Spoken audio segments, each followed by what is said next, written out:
Rigoler, hein. Bah non. Non, non. Non, non. J'ai souri, rigoler. Le premier de nous deux qui rira, c'est pas sourira, c'est rire.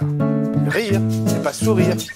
C'est vrai, c'est exact, ça. Le deuxième outil sur lequel on va s'appuyer pour mettre en place ce changement,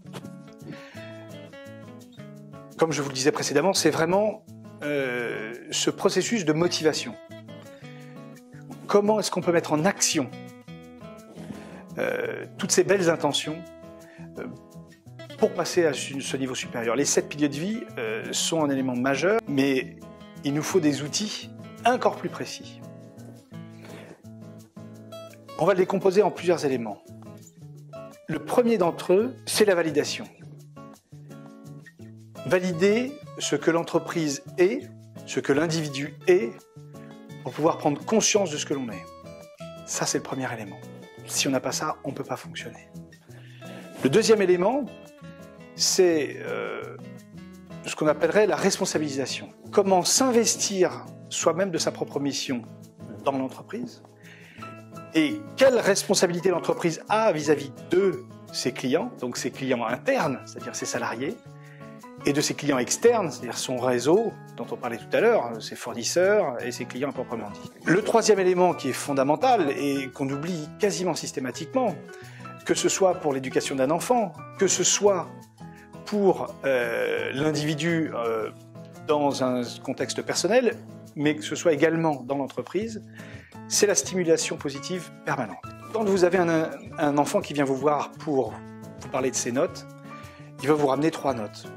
18 en histoire géo, 15 en maths, 8 en anglais. Systématiquement, en France, on va avoir tendance à mettre 80% des ressources vers l'anglais, pour qu'il puisse remonter. Ce faisant, quand on a 8 en anglais, c'est rarement pour rien, soit qu'on a une vraie problématique relationnelle avec le prof, soit qu'on a une problématique avec la matière, auquel cas, au mieux, on va obtenir 10, voire 11 ou 12, en ayant puisé 80% des ressources. Et dans la mesure où on puise 80% des ressources, on va nécessairement diminuer les autres notes. Et donc en fait, on nivelle par le bas. Ce que l'on peut retenir des neurosciences aujourd'hui, c'est que ce système-là ne fonctionne pas. Il est délétère pour l'individu, il est délétère pour la société.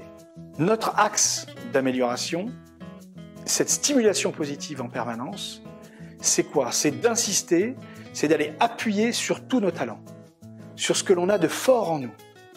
Donc, tu as 8 en anglais, écoute, on va essayer d'améliorer, on va mettre 20% des ressources. Et on va surtout essayer de changer de niveau, c'est-à-dire de ne plus parler du scolaire, de la prof, etc. Mais on va t'amener en Angleterre, on va te faire voyager, on va louer des films en anglais, etc. Et on laisse les 80% de notre impact, de notre effort, sur les éléments talentueux, les puissances de notre individu. On peut faire la même chose sur notre entreprise, l'entreprise de demain. On peut faire la même chose. Il suffit évidemment, comme on l'a dit tout à l'heure, de valider déjà, de prendre conscience des talents de l'entreprise. Le quatrième élément qui est vraiment intéressant, on en a parlé tout à l'heure, c'est cette idée d'objectif idéal. C'est-à-dire de placer des objectifs clairs, mais dans un idéal, dans un absolu. C'est-à-dire de l'inclure dans le collectif, dans le global. Alors ça nous amène à un autre point vraiment fondamental, c'est-à-dire qu'on ne peut faire cela qu'avec une forme d'exigence.